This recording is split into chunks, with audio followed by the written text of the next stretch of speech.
دیکھنا کوئی سرمایہ آج ختم نہ ہو جائے۔ بادشاہ خود اٹھے، تلوار پکڑی، گھر میں گئے، دیا جل رہا تھا، دیا بجھایا۔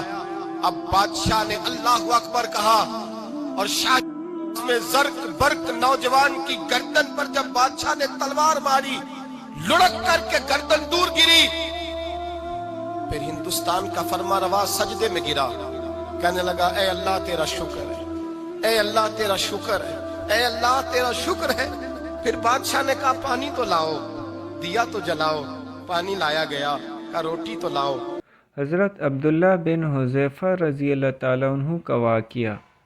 حکومت، دولت و شہزادی کو ٹھکرانے والے صحابی کی داستان۔ حافظ ابن کثیر رحمۃ اللہ علیہ اور حافظ ابن عساکر رحمۃ اللہ علیہ عبداللہ بن حذیفہ رضی اللہ تعالیٰ عنہ کا واقعہ بیان کرتے ہیں کہ آپ کو رومی کافروں نے قید کر لیا اور اپنے بادشاہ کے پاس پہنچا دیا۔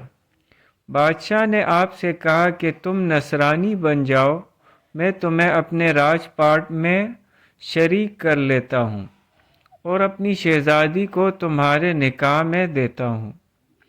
عبداللہ بن حذیفہ رضی اللہ تعالیٰ عنہ نے جواب دیا کہ یہ تو کیا، اگر تو اپنی بادشاہت مجھے دے دے اور تمام عرب کا راج بھی مجھے سونپ دے، اور یہ چاہے کہ میں ایک آنکھ جھپکنے کے برابر بھی اپنے دین محمد صلی اللہ علیہ وآلہ وسلم سے پھر جاؤں، تو یہ بھی ناممکن ہے۔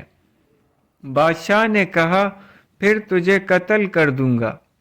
حضرت عبداللہ بن حذیفہ رضی اللہ تعالیٰ عنہ نے جواب دیا کہ ہاں، یہ تجھے اختیار ہے۔ چنانچہ اس وقت بادشاہ نے حکم دیا اور انہیں صلیب پر چڑھا دیا، اور تیر اندازوں نے قریب سے بحکم بادشاہ ان کے ہاتھ، پاؤں اور جسم چھیدنا شروع کر دیا۔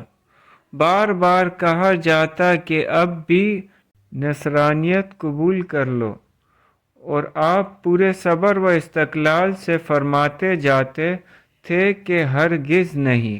آخر بادشاہ نے حکم دیا کہ اسے سولی سے اتار لو اور پیتل کی بنی ہوئی دیگ خوب تپا کر آگ بنا کر لاؤ۔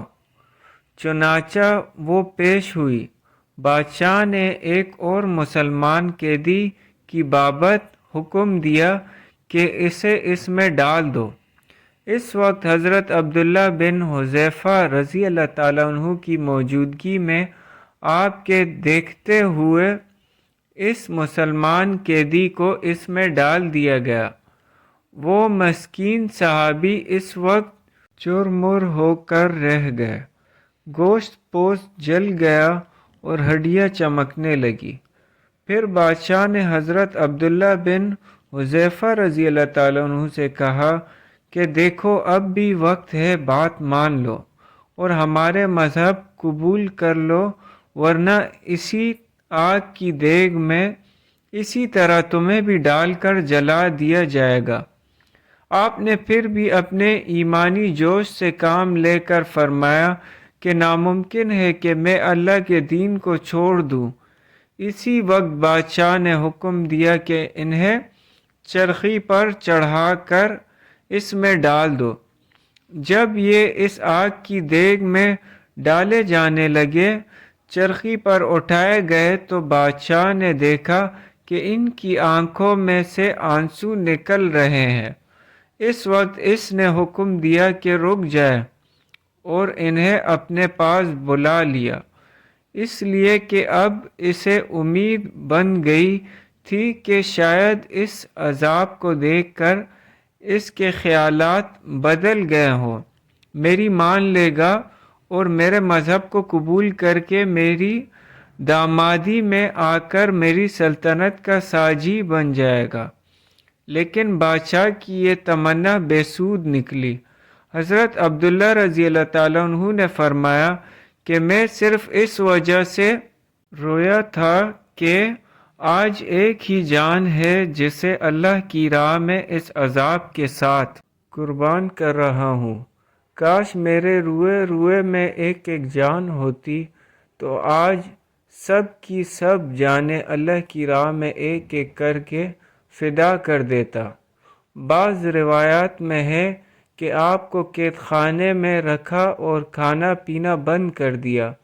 کئی دن کے بعد شراب اور خنزیر کا گوشت بھیجا، لیکن آپ نے اس بھوک پر بھی اس کی طرف توجہ تک نہ فرمائی۔ بادشاہ نے آپ کو بلوایا اور اسے نہ کھانے کا سبب دریافت کیا، تو آپ نے جواب دیا کہ اس حالت میں میرے لیے جائز تو ہو گیا ہے، لیکن میں تجھ جیسے دشمن کو اپنے بارے میں خوش ہونے کا موقع بھی نہیں دینا چاہتا۔ اب بادشاہ نے کہا کہ اچھا تم میرے سر کا بوسہ لے لو تو میں تمہیں اور تمہارے ساتھ کے تمام قیدیوں کو رہا کر دیتا ہوں۔ آپ نے اسے قبول فرما لیا اور اس کے سر کا بوسہ لے لیا، اور بادشاہ نے بھی اپنا وعدہ پورا کیا، آپ کو اور آپ کے ساتھیوں کو چھوڑ دیا۔ جب حضرت عبداللہ بن حذیفہ رضی اللہ تعالیٰ عنہ یہاں سے آزاد ہو کر حضرت عمر رضی اللہ تعالیٰ عنہ کے پاس پہنچے تو آپ نے انہیں بڑے ادب کے ساتھ ممبر رسول صلی اللہ علیہ وآلہ وسلم پر بٹھایا اور فرمایا کہ عبداللہ اپنا واقعہ ہم کو سناؤ۔ چنانچہ جب آپ نے شروع کیا تو خلیفہ المسلمین رضی اللہ تعالیٰ عنہ کی آنکھوں سے آنسو بہنے لگے، تو حضرت عمر رضی اللہ تعالیٰ عنہ نے فرمایا کہ ہر مسلمان پر حق ہے کہ عبداللہ بن حذیفہ رضی اللہ تعالیٰ عنہ کی پیشانی چومے، اور میں ابتدا کرتا ہوں یہ فرما کر پہلے آپ نے ان کے سر کا بوسہ لیا اور پھر جمع مسلمانوں نے۔ اللہم صلی علی محمد النبی الامی وعلی آلہ وسلم تسلیما۔ جزاک اللہ۔